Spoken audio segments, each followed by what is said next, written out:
Welcome back, everybody, to the Brett Bailey Show. I'm happy to have you here. We have an amazing guest today, Sean Pearse, who's a fitness trainer who is evolving movement practices from rigid bodybuilding workouts to more flow-filled type practices using the kettlebell and the mace as his common instruments.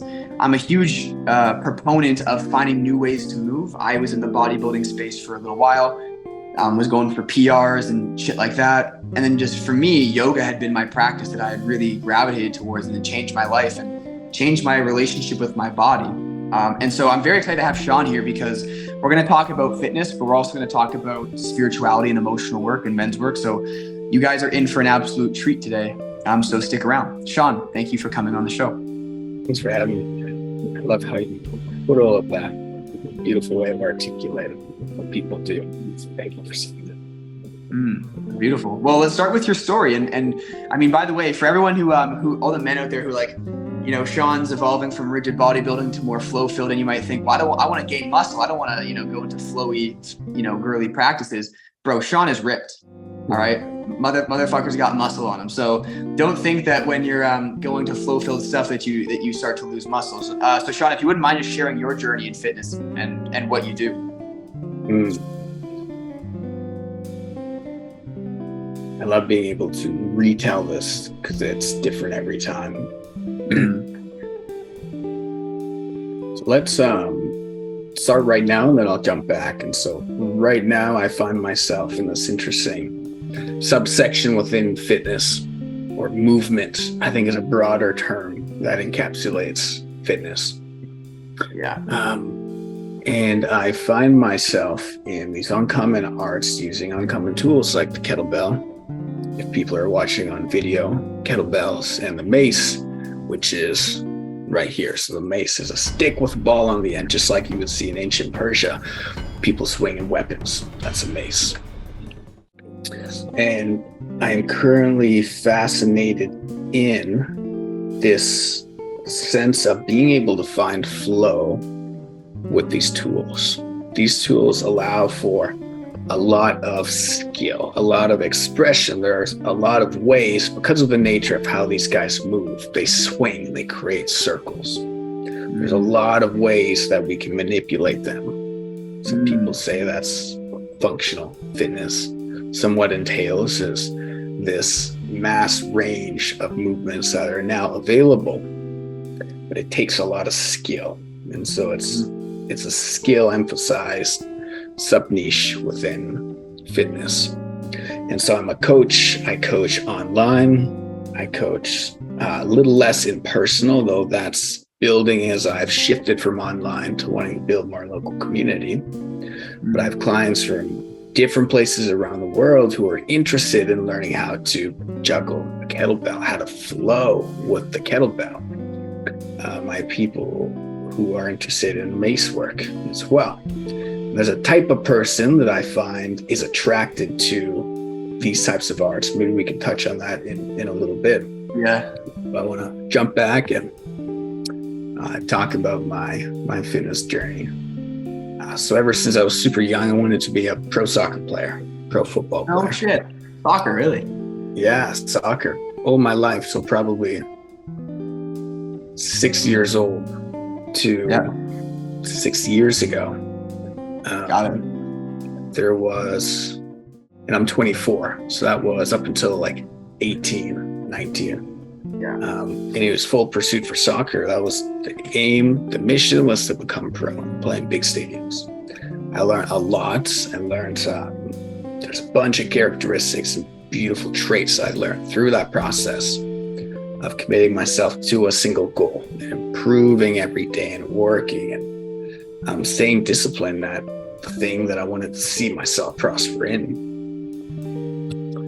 And ended up getting to the point where I had a pro trial in Germany, FC Nuremberg, and it was great.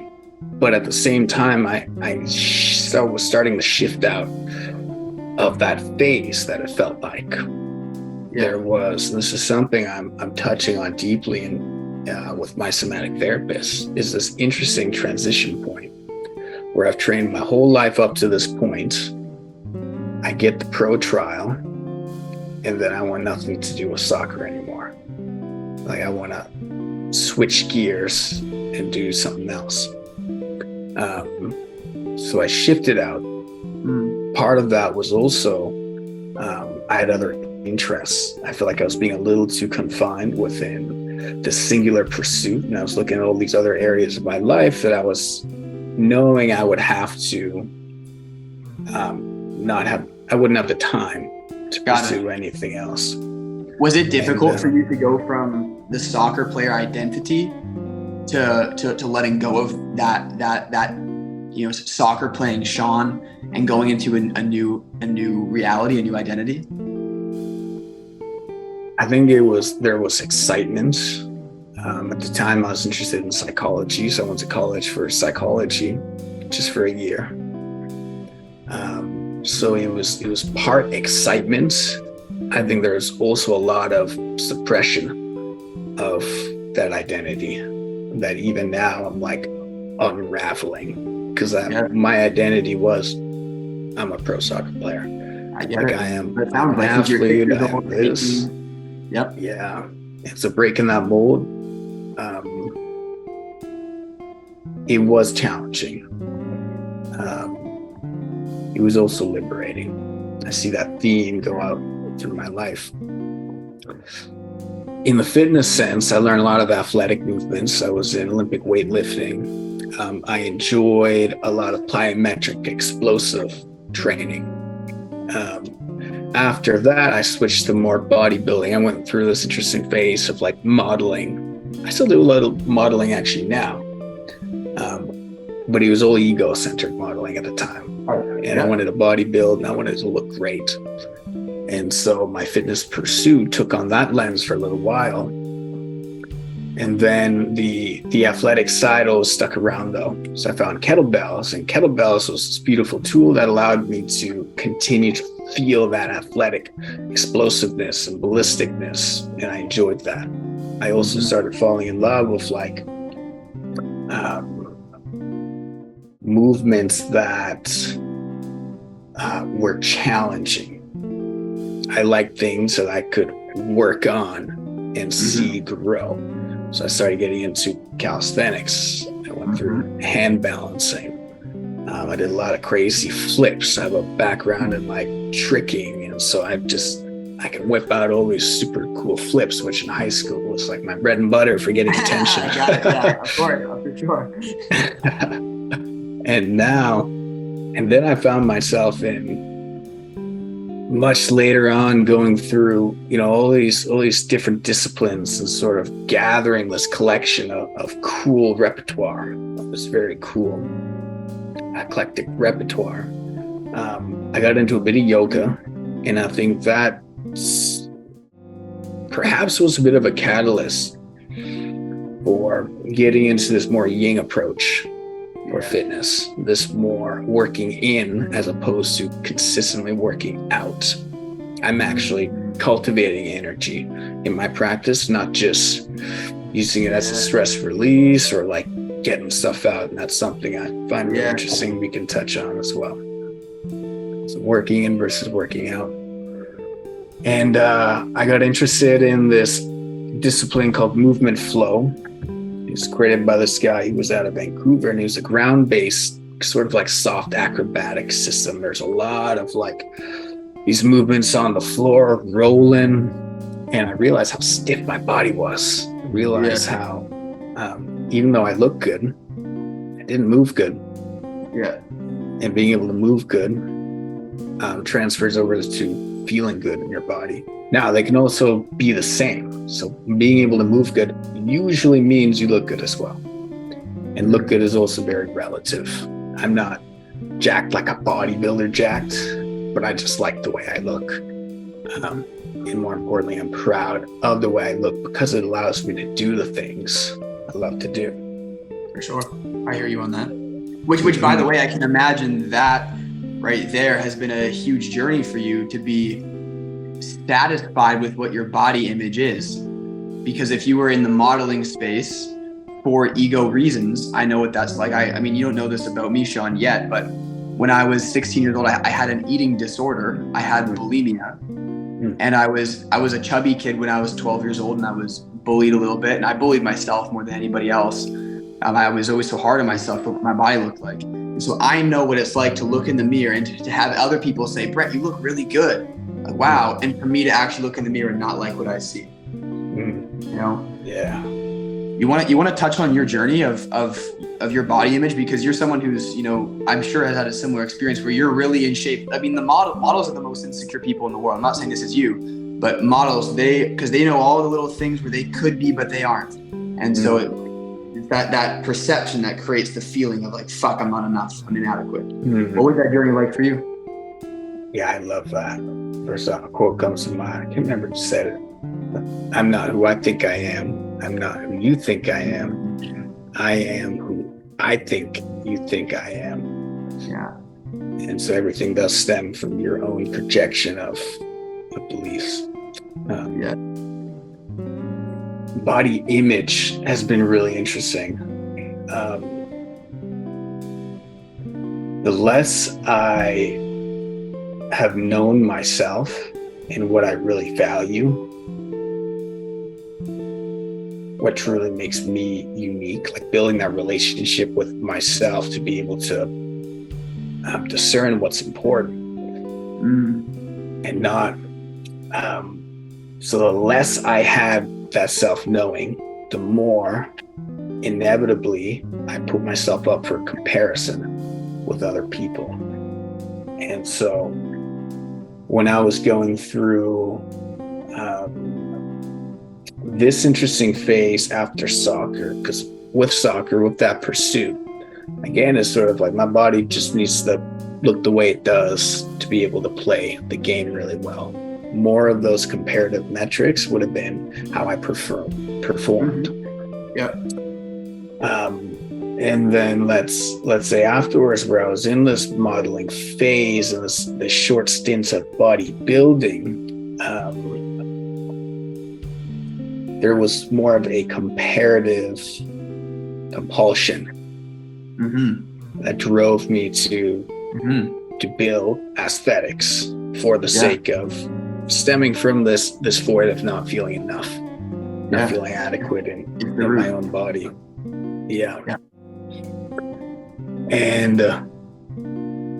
And I do have to be honest, I know other people have dealt with this a lot worse than I have. I think I've been gifted with genetics in the sense that I've always been fit. I've never been obese. I've never been I was a scrawny kid, but I was also super athletic. So I don't care how skinny you called me, I'd run faster than you were. Got it. Yeah, I get it. Yeah. And so a lot of my comparisons come from performance as opposed to more aesthetic side of things. But I can tell you this big shift that did happen, because as it stands now, there's very little comparison with how my body looks these days with anyone else. And I remember distinctly a time when I started asking myself a different set of questions. So our questions determines who we're comparing ourselves to, what game we're playing against other people. And so my question was, how does my body look? And if you're asking yourself that question, a lot of other people are asking themselves that question. And so you're playing the same game. And in this world, there's actual bodybuilding competitions, and there is like the most or the best looking aesthetics. So if you put yourself on that track, there can be inevitably a comparison. I started by asking myself the question, what can my body do? Because I was much more fascinated in that question. When I really got interested, when I really got real, I would go to the gym, I would start bodybuilding, I would lose interest. I just wanted to explore, wanted to try something new. And so as soon as I shifted the question, I asked, what's my body capable of? Looking back at my life when I'm 90, about to go, I want to know that I want to know that I potentiated this body. I want to know that I was able to move in all these different ways, not look a certain way, because that's going to go. Your movement capability will go too, but it's much more experiential. Yeah. And so that shifted the question and really shifted things for me. Now I'm playing in my own game where I'm just fascinated in how good I can move. And there's not as many people playing, actually, there's no one playing the same game as myself. And that's come from knowing myself well and what I love to do. I just want to do those things. And I'm not playing the same game, asking myself the same questions as other people. Yeah. So that's been big for me. That's huge. And I love that. I love that question shift for you. I mean, wow, what a different focus that you have. You're focusing on your capabilities. Your attention, in other words, has gone inward, working in, as opposed to working out. When you ask that question, what can I do? You're focused on yourself. Or how do I look? You're focused on other people in comparison to yourself. Mm-hmm. And I think that's huge. And I really want to highlight for everyone listening, I really like looking at psychology and the things that humans do objectively, and not like if you want to compare yourself to other people, anyone listening, there's nothing wrong with that. If you want to compare yourself to other people, there's nothing wrong with that. Yeah. It's just going to get you a different result than doing it to feel good or doing it to move. I'll just tell you up front. So you can compare yourself to other people, but it's just going to create a certain physiology, a certain emotion, and it's going to train your brain to focus on that pattern of focus, which in my experience, does not lead to the greatest levels of true self-esteem and self-love, which is the shit that I'm obsessed with, is actual confidence. Not look how big my body is so I feel confident, or look at my cock size so I feel confident, or look at how much money I have so I feel confident, or any of the other things that society tells men they need to have bigger, better, faster to be a man, to be. No, that is a losing game, because there's always someone faster or more buff or better or has a bigger cock or has more money or whatever it may be. And because of that, we're playing a losing game that's a stressful game. It's like I was listening to a somatic. It's funny you brought up somatic experiencing today. I think you brought it up. I was listening to a somatic therapist. She was talking about, I was someone else with a different coach. It was Peter Crone. He was like, cool. Imagine being.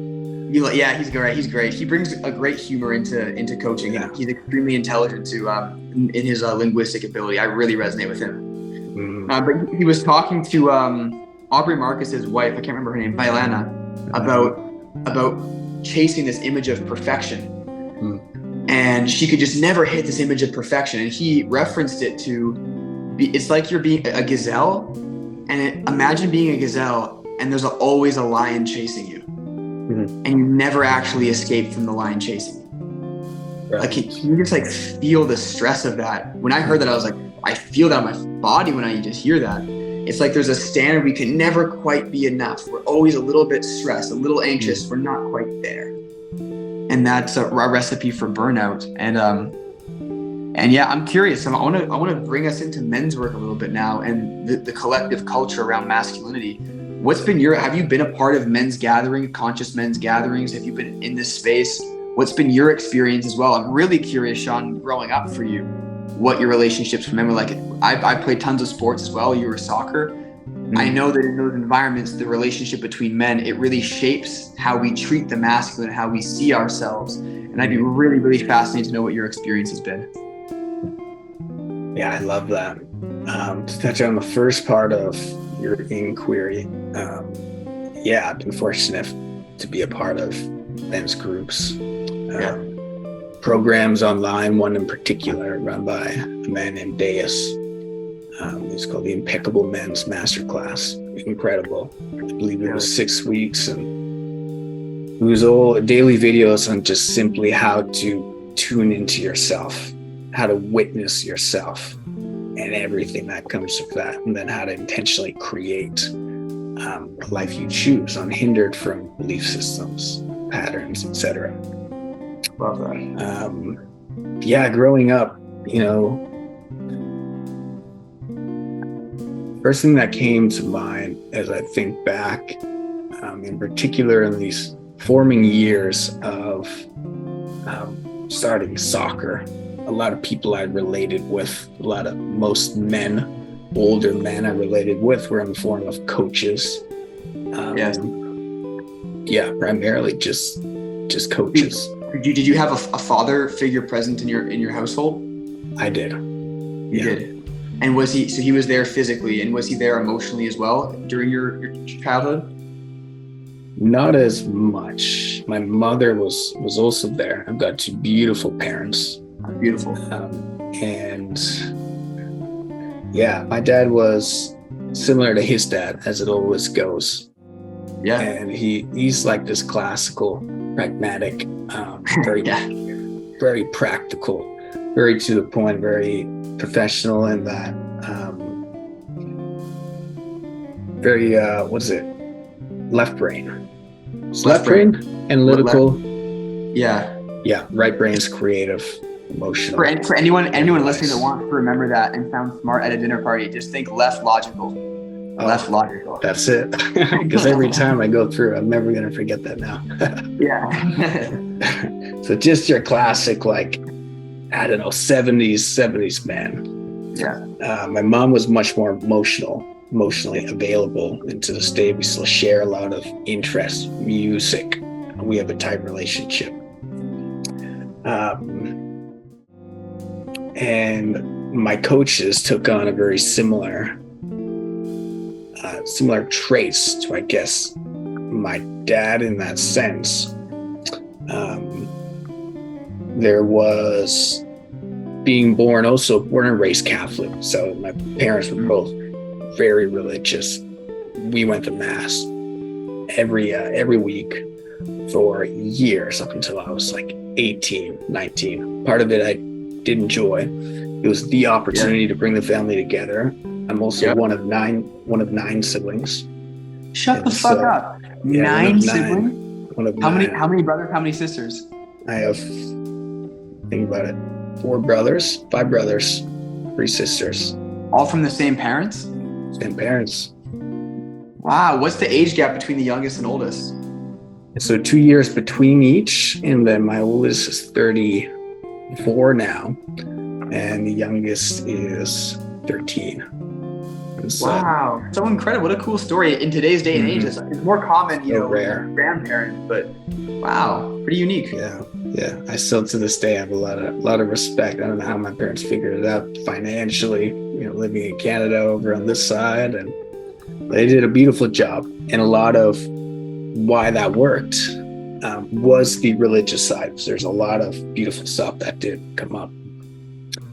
It also primed a lot of judgment, which is as a common theme for a lot of people who did grow up Catholic, Christian. Huge. It can form this rigidity of what is right, what is wrong. Correct. Yeah. Which can also create a lot of shadow around your behavior if you're doing something that you may do anyways. Explore different drugs, explore sex. That whole realm. It's like, all right, well, this is wrong, so I'm not going to talk about it. I'm still going to do it.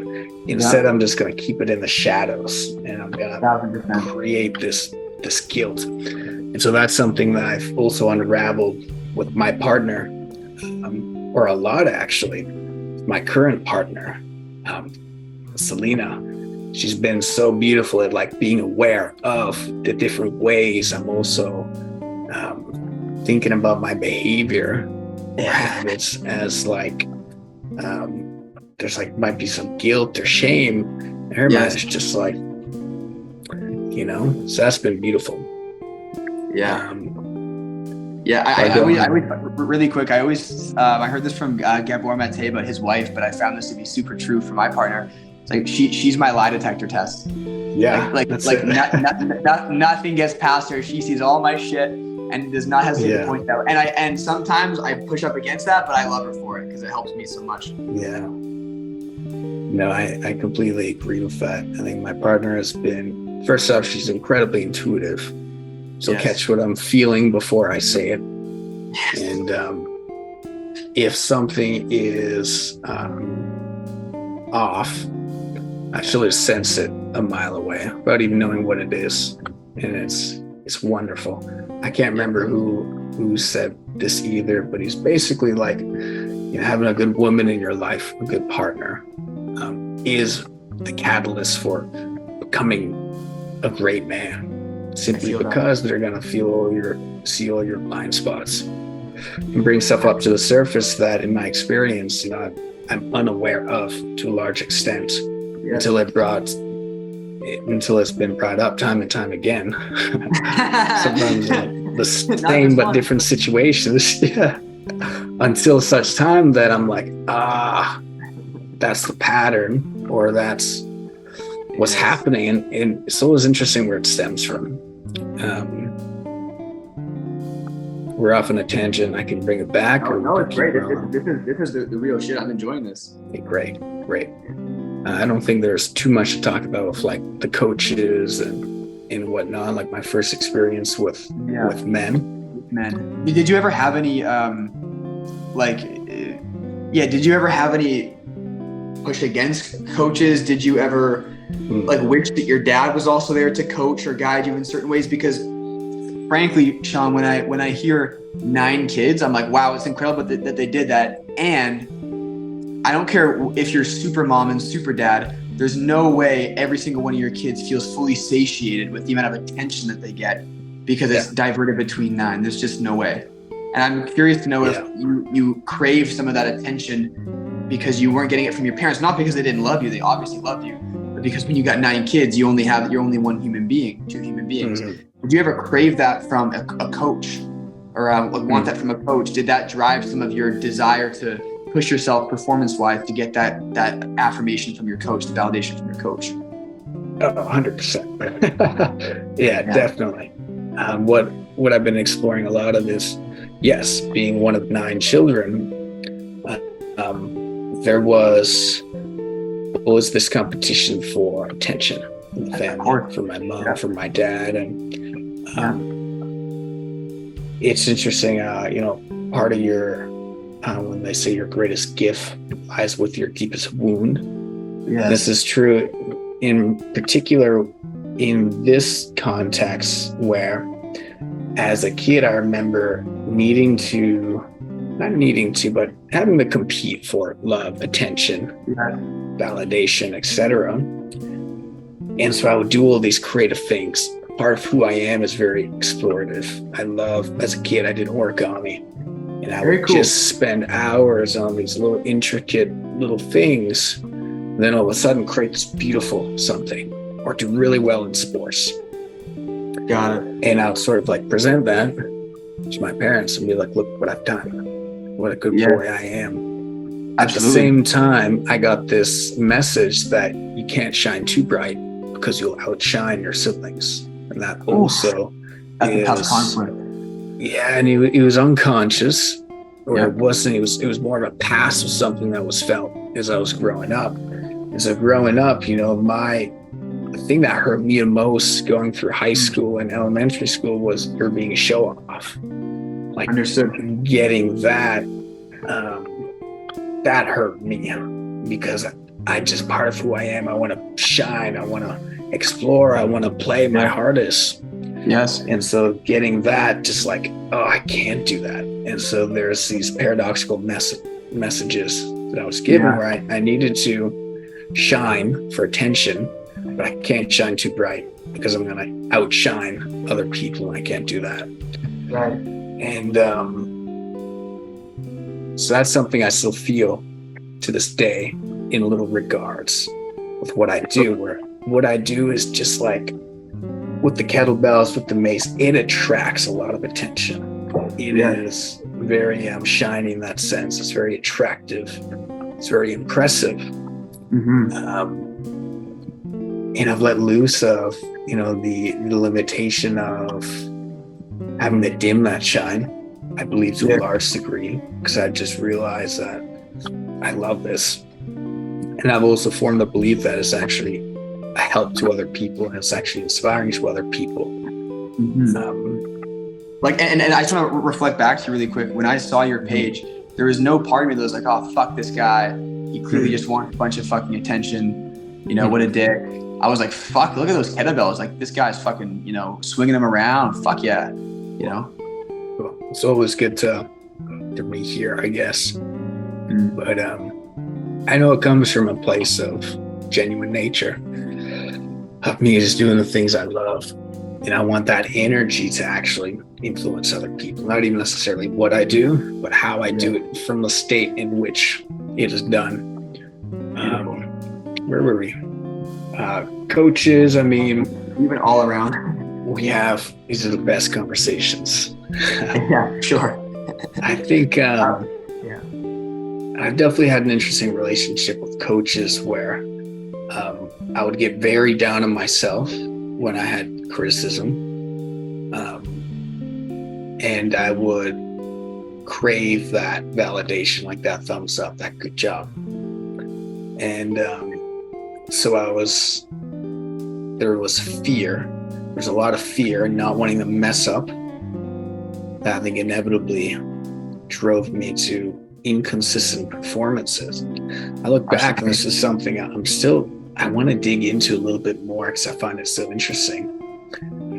I was quite an inconsistent player. I was a great soccer player, but I would have amazing matches, and I would have matches where just like I would lose confidence. I would get so in my own head that stuff fell apart.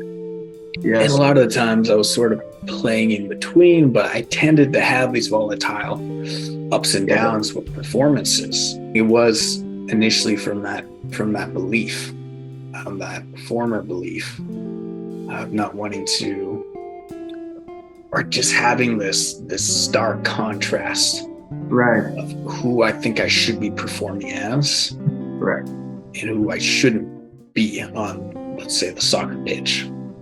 And I'll add on one more piece of that that's really important. Yeah, please. The comparison. And it's, if I don't hit that level of performance, it's not like I did bad, it's I am bad. My self-worth is attached to the performance. So it's not just you perform poorly, it's I am now a less than human being. It's that same shit feeling. That's where the performance anxiety comes from. It's because I've attached my self-worth to that performance. Yeah, to that expectation. Yeah. And also love will be taken away from me in some form. If it's my teammates, my coach. Right. And so, one thing I find interesting that I've really looked at and I guess alchemized recently has been, I had this may be related, maybe different, just in terms of how I've related to men. This might be relevant for different men too. I would put men up on a pedestal really high. Yeah. And my friends, my people I look up to in movement, coaches, and I'd be like, you are amazing. I'm going to learn from you, and you are God. Yeah, for sure. Inevitably, they would fall short of that, and then inevitably I would then form resentment in the sense of now wanting to put myself up on a pedestal and look down at them. Being like, I may know more. I know more than you. I'm just as good, and that was I became so aware of that in men's group work actually, where people would come in and as often happens too, you don't always present your worst self right off the bat. There is, especially with men, I think. We want to present ourselves in the best light. I think it's inevitable. I think it's evolutionary. I think it makes sense. When that falls through, though, and then everything comes up, there can be somewhat of a shift in who you are now viewing that man as, which is where the really good stuff comes up, because then you get to witness someone and a man in all of their strife, as well as their brilliance. I think that's one thing I'm also cautious of in the whole men's work world is straying to one side or the other. Yeah. It's like in these men's work sessions, we're going to just keep diving into what's not going well, and we're going to talk about it, and we're going to dive into the shit, and I'm going to witness you in this pain. Yeah. Yes, that's important. What about witnessing someone in their triumph? What about witnessing a man in his brilliance? I think, and actually standing and upholding that experience, which we all have. We all have depths of pain. We all have have highs, and that's something that, in some regards, it's like, where are we placing the attention, and is it on the whole of the man? Yeah, and I want to highlight really quick on that, as someone who also comes from a competitive background and an older brother who I was competing attention for, and had a lot of competition there, and played tons of different sports, and always was extremely competitive. I still have that competition in me to this day. I just don't pull it out at family gatherings. I pull it out if there's a proper reason for it. But what I want to point out is, you just gave me a beautiful distinction about the power in seeing a man in his shine and his brilliance. Yeah.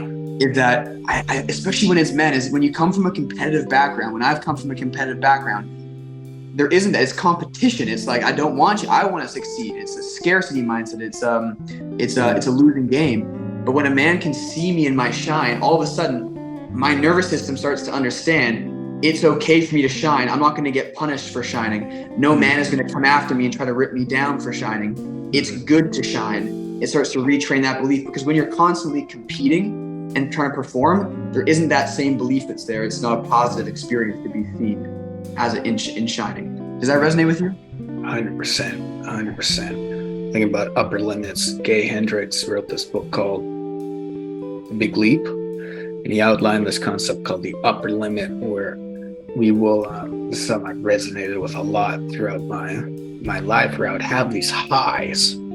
If it was an incredible match, or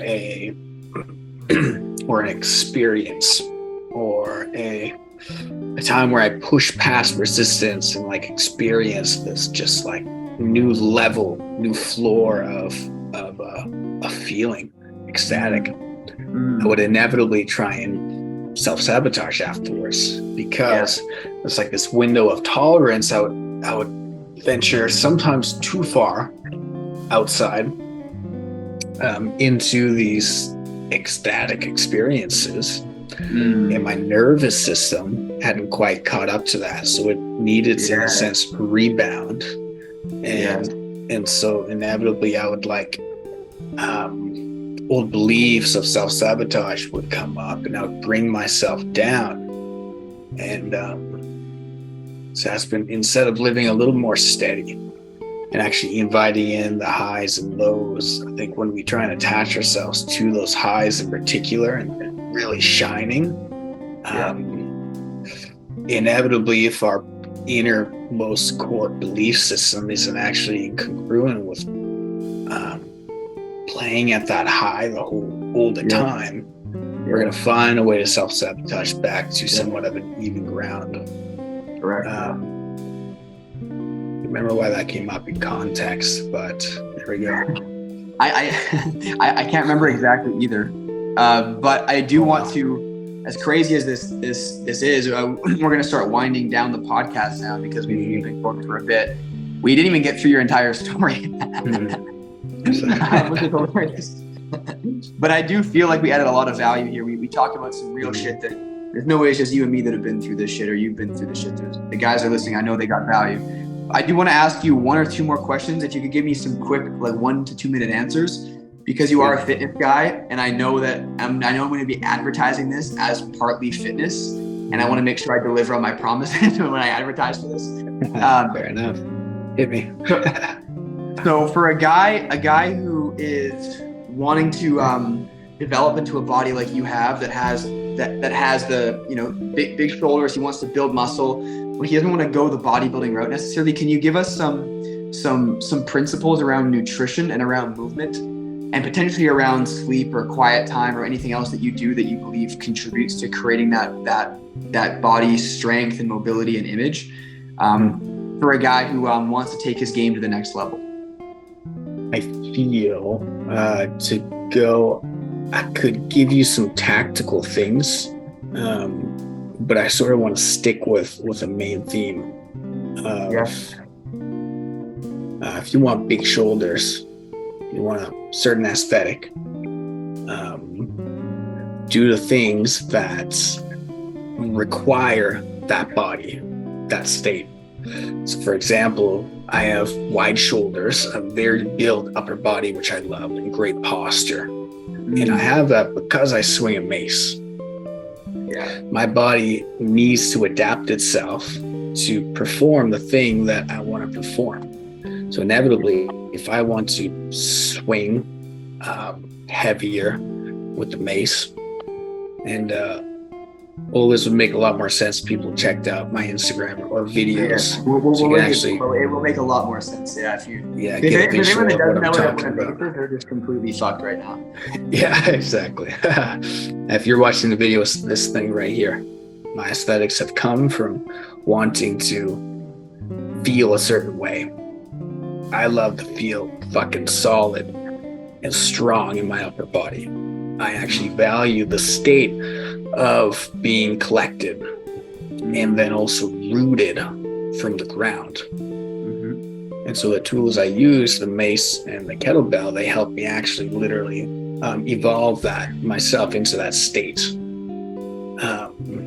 which sounds philosophical and whatnot, but truth be told is how I've built myself, is actually through not what I could look like, but how I want to feel. So just so I understand what you're trying to communicate.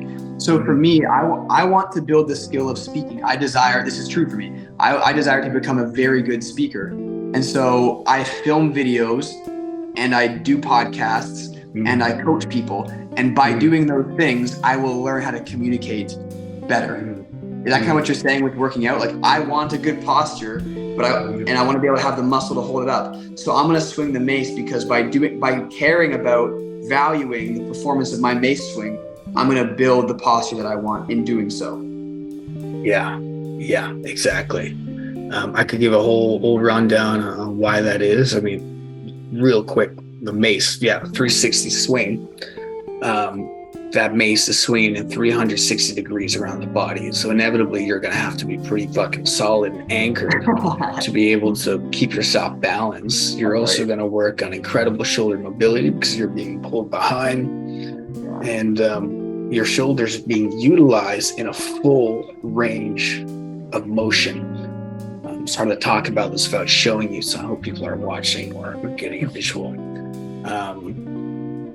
It also is an incredible core exercise because as we're swinging this weight, we usually start with 10 pounds. Anyone can reach out to me and I can give them a suggestion as to where to start and hook them up with where, how, et cetera, et cetera. I've got courses and I've got coaching available as well. So mobility comes in, and then this strength of needing to pull like you're throwing someone over your shoulder in I forget the martial art, Aikido, I think, or even wrestling. Like the sense of needing to throw someone over your shoulder from behind is a very similar movement as the pull portion of the swing. So you develop these triceps. So I've jacked and really defined triceps. Your lats are primarily utilized for that pulling. And your chest as well aids in that pulling. Of course, your shoulders. And so the mace is a wonderful exercise to be able to train posture because it's pulling you backwards and you're also stabilizing forwards. If you're bent in any way, your hips popping out, your ribs are popping out, you're swinging a stick. It's going to hit anything that's sticking out. And so it actually requires this aligned posture to be able to swing properly. It's a wonderful movement, like straight up a movement I think everyone should be doing because it combats a lot of modern tendencies to roll over, for the head to come forward. You literally need to align yourself to make this movement happen. That's awesome. I just want to make sure guys come check out your IG and send a message if they are interested, because the mace work, I haven't done much of it. I've only just recently explored it, actually. There's a good friend of mine, he's super into it, and he's actually a client of mine right now, but he's super all about the mace and mobility and strength in the mobility and things of that nature. And so for anyone that wants to dive into it, I think it's an amazing place to start. I would by far recommend someone's ideology like Sean's opposed to a bodybuilder ideology, because it's not just you're going to learn the mace. And Sean, you can correct me if I'm wrong or add to what I'm saying. In my experience, you learn more about like principles of human movement that are much more empowering long term than what you learn in bodybuilding for how to move and what's healthy and what creates longevity and things of that nature. Yeah, 100%. There's a lot to add on to that, but aside, one thing is there's, as we get into these arts where there's suddenly more flow, you can look at the geometry of it. So we're actually creating these beautiful circles. Oh, cool. As we're swinging. The 360 actually makes a heart. If you ever see someone do a 360, the head of the mace actually forms a heart around the body, which is just one really, really beautiful thing. Check that out on my page. Did you like draw it on your page, like with like there's a video effect that showed the heart as you were doing it? Yeah, I need to do that. I think some people have. That'd be a cool video. That would be a cool video. I'll write that down. Yeah. And there's beautiful implications of spiritual practice too. Something like the swing.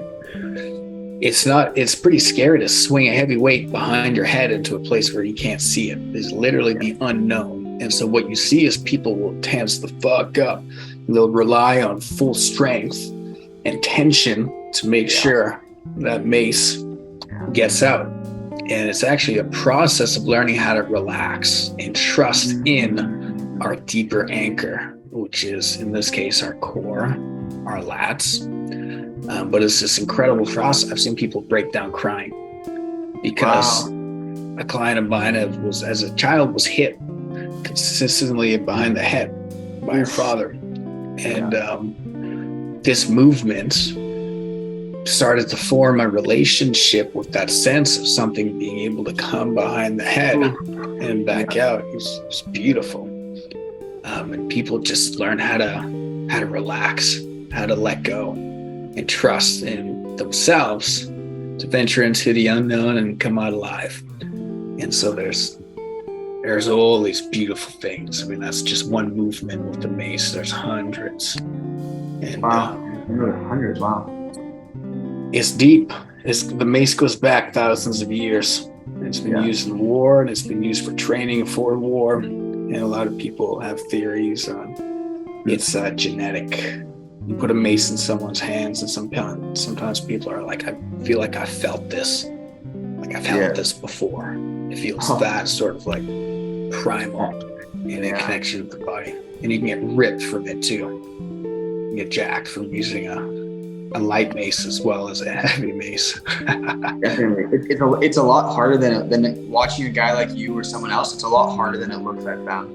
I thought it was gonna be easy as fuck. It was very difficult for me.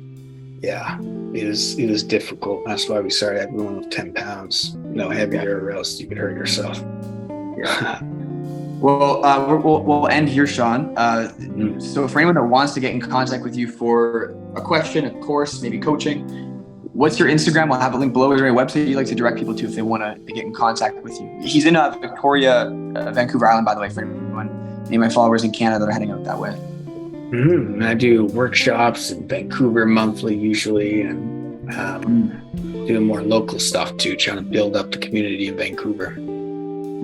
Instagram seems to be the hub right now. I'm trying to shift away from Instagram being the main place where I'm interacting. But as of now, Instagram at Sean Pearse, Sean.Pearse, Sean.Pearse,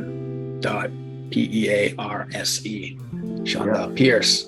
And if you go to my Instagram page, click on the link, it'll give you some different options. And I've got a website called Somble, and it has all my courses and classes and different things on there. And Instagram's great though. I respond. Well, thank you, Sean, for your time. I really appreciate you taking this time to share with us. I think there was a lot of value. We hardly talked about fitness, and I introduced you as a fitness guy. However, that's real shit, and I think it's really great that you have that level of depth, and you can share some of those things. And because as you know, being a part of men's groups, everyone has their thing. Everyone has their shame or their guilt or their fears or their experiences with men and women, etc. And so I really appreciate and acknowledge the vulnerability that you brought today, and I'm grateful for it because I think it's going to add a lot of value to the guys listening. I appreciate that, man. Ultimately, how you do one thing is how you do everything. And so there's fitness with the body and there's spiritual fitness. And I think they'll play a role together. So yeah, man, it's great to be on, and I appreciate your resonance and your questions and your genuine nature. It's been a lot of fun, and I felt very at home. It's been fun to share and hopefully help out whoever needed to hear what we spoke about. So yeah, thank you, brother. Thank you, Sean. And for any of the guys that are listening, and some of you ladies, very few ladies will listen to them, but for the guys that are listening, thank you very much for your time and attention and for tuning in every week as always. And I ask that you subscribe, give us a follow and a like. It really helps us grow the show. So thank you very much. And until next time, my friends, live a life that's true to you. See ya.